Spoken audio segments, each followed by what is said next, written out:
Good morning, everybody. Just checking the microphone level there. Okay, fantastic.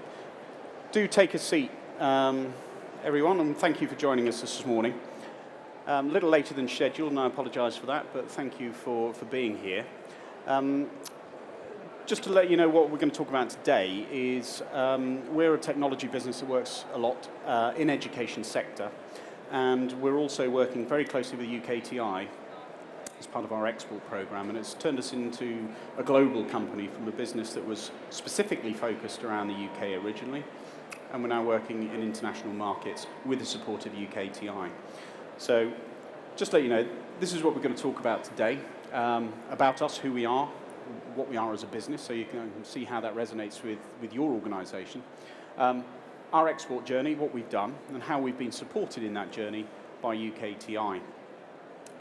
I also want to bring to you the success that we've had in our export because of the support we've received, and maybe a few pointers as to what you need to look at and may want to consider if you're working or looking about working abroad.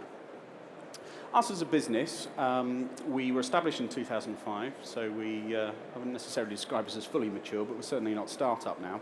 We're an 11-staff organisation, about £1 million turnover at the moment. And our business is a service-oriented business, and we specialise in the design, delivery and support of virtualised desktop infrastructures. Bring your own device environments, cloud environments, where we provide a more flexible way of delivering desktop computing, a more sustainable way of delivering desktop computing, and we work extensively in the education sector. We started working in the UK education sector, secondary and colleges, universities, and we're now working in those sectors in our global markets as well.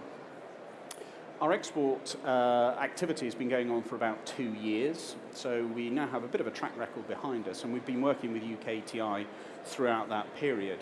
The markets geographically in which we're working, Europe, Middle East, and in East Africa specifically at the moment. And we're now testing further markets where we can take our services and skills elsewhere in the world. About our export journey, we were an accidental exporter. We strategically had originally no design to work abroad. We were UK focused. Our market was big enough there.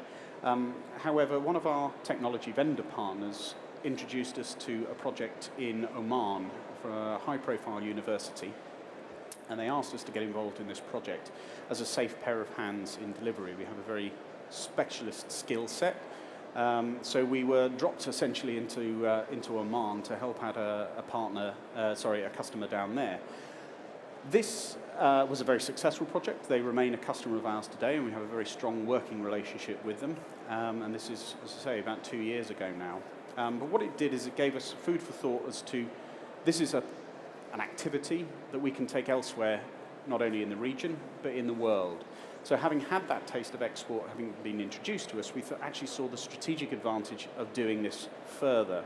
Our sector in the virtualization market is a high growth market. It's an area where it's predicted the growth, Gartner I think predicts growth over the next 2 years exponentially for the virtualization of desktop computers. I think only 1% of the world's desktop computers are virtualized, so it's not right for everywhere, but certainly in the education sector we're seeing a growing demand for the kind of flexibility, freedoms that brings to a learning environment. They are complex solutions as well, and this has meant that the skill set required to deliver this kind of technology and solution doesn't exist everywhere. So we have a very specialist skill set which is in demand. Our business is also slightly different to many others in the fact that we're highly flexible. We have an operating model where, although we're a UK-based company, we have a dispersed workforce. We maintain no office premises as it's unnecessary to do so, so we're virtually based. All of our 11 staff are home-based, and we have a national coverage. We have people from Manchester down to me down in Wiltshire and East Anglia and the Midlands, etc. So we have good geographic coverage in the UK. But what that means is because we're not tied to the office environment, that we have a great deal of flexibility, and we have the technology that underpins it to be able to work flexibly both nationally and internationally. So when we started our export journey with our successful project in Oman, it made us think that actually we could capitalize on this. We have a great skill set, it seems to be in demand, and we have a success story now. So we should build a strategy around that. And our strategy initially focused on building in the Middle East. Obviously we had a track record there, and we wanted to capitalize on it. So we did initially develop an approach and strategy to take our business and work and services further into the Middle Eastern zone. However, we didn't have any experience in export as a business, although a number of us have worked overseas and do have experience of different business cultures. So we went looking for what help was available, and it was simply a matter of a Google search that I did that turned up UK Trade and Investment. And I initially made contact with them to understand what the services that they provided. And I was delighted to be introduced to Nick Field, who's our UKTI Trade and Investment Advisor, based here in the southwest where I'm based. And then they got alongside us to help with building our world and strategy. So our initial meeting with UKTI, Nick and I met over lunch and we talked about where we were as a business, what we're trying to achieve, and what we wanted to develop, and where the markets were. Nick was kind enough to take us through with his experience. Nick was specifically introduced to us not only because of his geographical location, but his experience of working in the Middle East, which of course was, we'd had that initial baptism in, and we wanted to take that further in that export arena. So once we'd mutually understood why working together could be beneficial, we were entered into what's called a Passport to Export program. Now, the Passport to Export program, I won't give you all the ins and outs of it. I'm sure there's a number of other presentations throughout BET specifically on that from UKTI. But to summarize it, it's a 12-month program designed for new exporters, so people who don't have the export experience or very, very little of it, to take them on those initial steps to start doing business abroad. The program starts with a 2-day initial workshop, and this we found incredibly useful to us because although we'd defined and developed an initial strategy for our export work, it wasn't as fully formed as it could have been, and obviously we hadn't got the experience of guys from the UKTI team to help us through that journey and all of the vast experience that they have. So there's a number of key areas that are up on there, which things that were brought out in that workshop with the facilitation of UKTI, to look at what your proposition is, because propositions for different markets obviously can vary quite extensively. Market needs, etc., are different, as well as other aspects of things like business culture. Your route to market, again, this is understanding the particular markets in which you're working, that your route to market for distribution, for example, in the UK, may be incredibly different for that which you would do in Africa, depending on how the markets work, depending on their buying propensities, and depending on where funding comes from.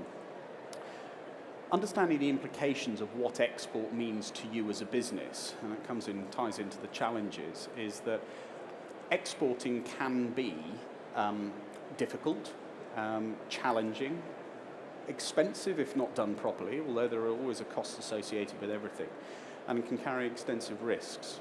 One of the points I put on there is the commitment, and an important facet of committing to an export business is you must commit the time and resources to be able to do it properly.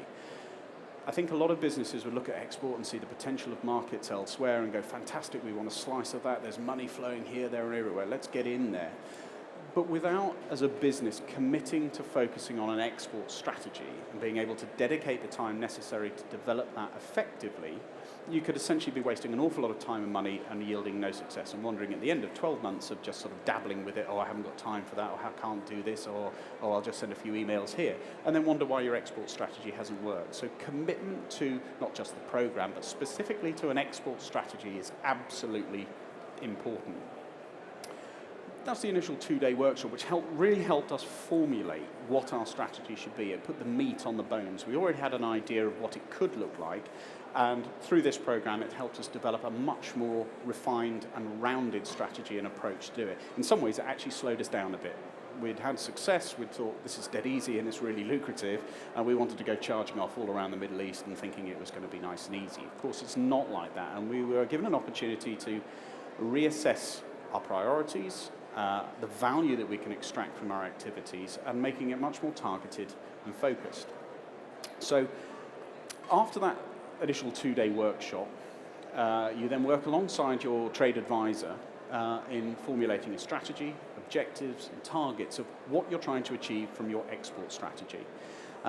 There's an awful lot of support that goes around the UKTI programs, Passport just being one of them. And for us, access to different seminars and training that's available, and to give you some examples of the ones that we've looked at, is international web strategy, communication activity, different business approaches in markets. There are also seminars available from UKTI around presenting abroad, international trade exhibitions.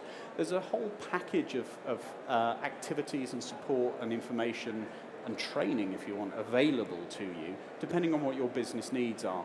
For us, we're not an exhibitor overseas, or haven't been so far, but if that's something that your particular business has an orientation for, there's support and activity not only in terms of training, but there are also packages and streams of funding that go around that too. Because we'd looked at a strategy of saying we want to pick region or regions as it's transpired now to look at taking our services to market, we've spent a lot of time and effort exploring new markets, both in the region and wider. And this has given us access to another facet of what UKTI can offer, which is funding support. Now, the funding programs are, I think probably fair to say, Nick, they're fairly varied. Some of them are European supported funding, some of the direct UK funding. And the funding shapes are different depending on where you are in a program, which program you're in, and financial support available in whichever year that you're in the activity. But suffice to say that there is funding support available to exporting businesses who are in the UKTI programs. Now, what this has enabled us to do, rather than just saying, oh, let's have a load of free cash that you can spend on advertising, no, it doesn't work like that. It's not available to that. The way in which we've used funding support is to enable us to explore potential new markets, where we've had either a bit of market intelligence, or we've done desk-based research, or we've had introductions where markets where we think there is an opportunity that we want to investigate.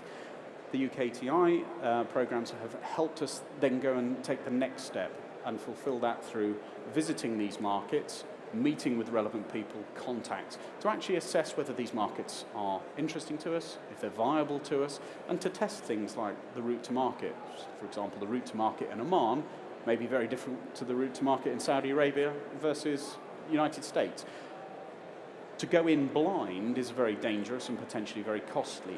So there's a lot of support around viability testing, visiting markets, and there's no substitute for actually spending time with people in country with the relevant contacts that you can meet. And we've spent a lot of time looking at some new markets, which has enabled us to expand our geographical coverage quite extensively. There's a lot of other events around available from UKTI as well. Some of them are regional specific. I attended it was the Middle Eastern event, Partner Me, so it was focused around Middle Eastern activities. So we had commercial officers over from a variety of Middle Eastern countries. We had presentations on different business strategies and commercial challenges in region. So you can get an opportunity there to hear firsthand what's going on in those markets, meet people that you can start relationships with, that you can then take your business strategy a bit further and test some of the things that you may be looking at. Sector specific, in country particularly, but also here in the UK, the UKTI has sector specific officers. So we have education sector specialists, there are also technology sector specialists, there's retail sector specialists, as you go on and on and on.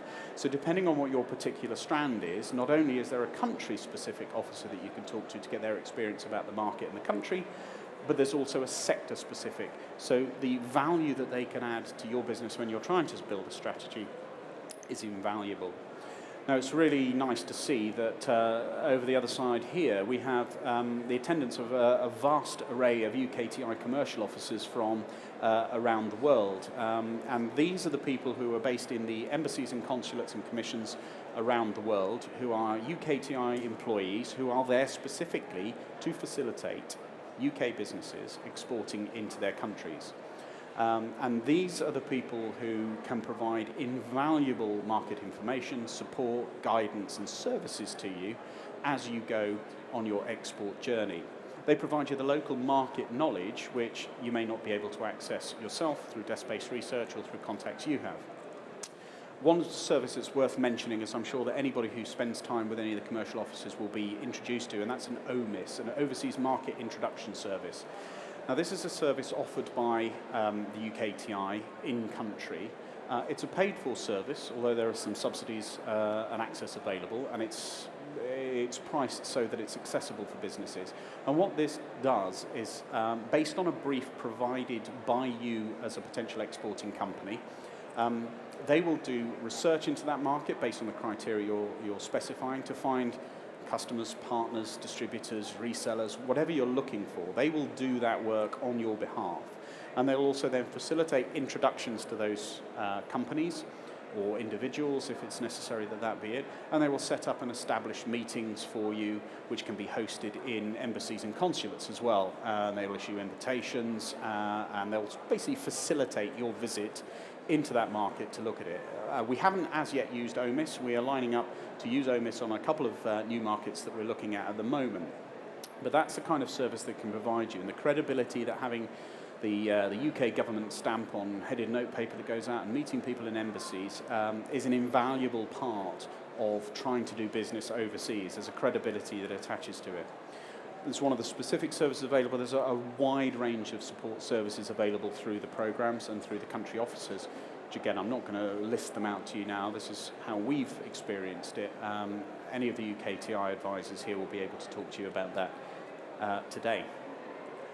Just want to sort of let you know what our export looks like now. 2 years of export. We have a range of successful projects now deployed across the Middle East, which has gone very nicely, and we're continuing to build on that.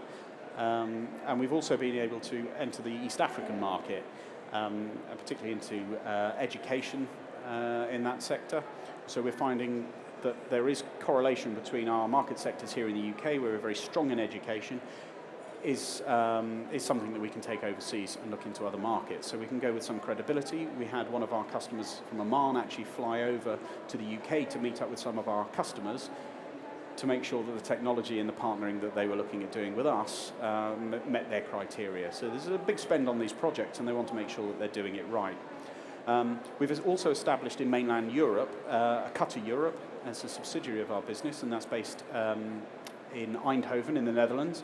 And that's to facilitate our work into mainland Europe.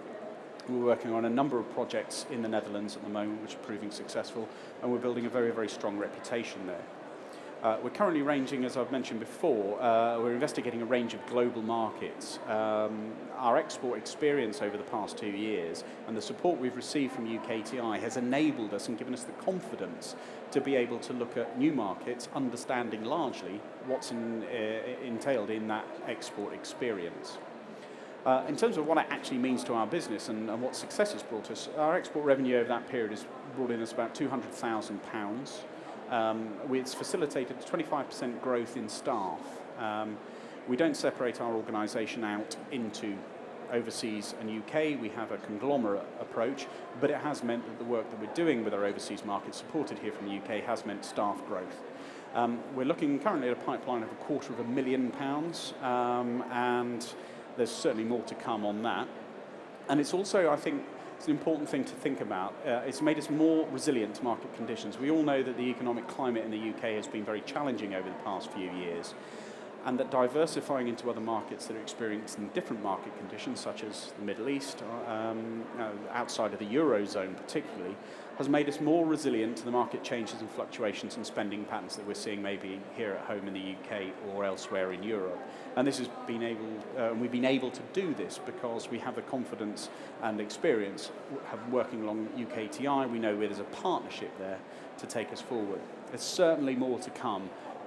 We have a very positive outlook on what we're doing, particularly around our export strategy. It's our biggest growth area is overseas market at the moment, and we're still finding that there is an appetite for our services and skills elsewhere around the world. So just a few things to consider if you're looking at exporting with your products, services, or whatever you're looking to do business over the side. Do the research. on particular markets, sectors, things like route to market, what's the competition, who else is out there doing it. And this is something, as I alluded to with the OMIS, that UKTI can help. We have the commercial offices here from around the globe, and we have the UK-based people that work very closely with you that can help you understand what those markets look like. Ensure within your organisation that there is buy-in and commitment. If you're trying to do this on a wing and a prayer, you will be guaranteed to fail. However, if you can build a genuine business case for looking into this, even if your activity says, no, we shouldn't go into a particular market, that's going to be money well spent, rather than trying to look at it and do it going off half-cock. Understand what it means. What's the impact on your business? Are you geared to it as an organisation? Logistics. Do you have the legal frameworks in place? All of these things you need to understand what it means to your business. Also be clear on your routes to market. What's right in the UK is not necessarily right elsewhere, and this is part of the research, market visits, and spending time in country and meeting people that you can try and do business with before you then commit and invest heavily into a particular market. Spend time in country. The old adage of people by people is no truer than when you're trying to work outside of your own cultural framework. It's all about relationship and spending time in country with people, meeting them, shaking hands, and talking about business as well as not talking about business, which certainly helps in other cultures as well, is very, very important. Understand cultural differences. The UK is a very, very small part of the world, both geographically and culturally, although through history we punch way above our weight. The cultural differences that you'll encounter when you're looking at an export business can be significant. Be cognizant of these things. It's something that the UKTI can help you with in the understanding of those things. For example, if you're wanting to work in the Middle East, their approach to eye contact is very important. It shows sincerity, it shows commitment, it shows that you really mean what you're saying. Whereas in other countries that can be seen as very intimidating and very threatening. So just be cognizant of some of the cultural differences. Also in some of the business preferences. We're very used to in the UK and the US a very email-centric communication culture. Certainly in the Middle East, email is and carries very, very little importance. It is not the preferred method of communication. So you can spend your entire day sending emails to people in the Middle East expecting responses back, and you hear nothing, and you suddenly get irate as to why. Priority is very, very much lower. The value in communication in that part of the world is very much more, if you're not in country and doing face-to-face, pick up the telephone. So those communication preferences, it's well worth understanding that we're not all the same. And it's also worth bearing in mind that have an exit strategy from a particular market. If you commit to a market, all the desk-based research you can do in the world, the market conditions may change. Don't overcommit yourself to such a situation where you could be hamstrung and not be able to escape that net. And this is all about the planning, the investigation, and the support services that UKTI can help you with. So I hope that's given you a bit of a flavour as to what our export journey's been and how UKTI have been able to support us. We're continuing to work with UKTI on our export work, despite being 2 years into that framework now. There's invaluable support, guidance, and as a touchstone, and I think mentorship would be the way I would describe it, that Nick very specifically provides to us. But it's available throughout, not only in the UK, but when you start getting into different markets as well. We have the country commercial offices here. If you're working in particular markets, build those relationships because they will be with you, alongside you, on that journey that you're going on. And it can be very intimidating to start looking at overseas markets and not knowing where to go. These guys have done it before. They have experience on a vast range of businesses.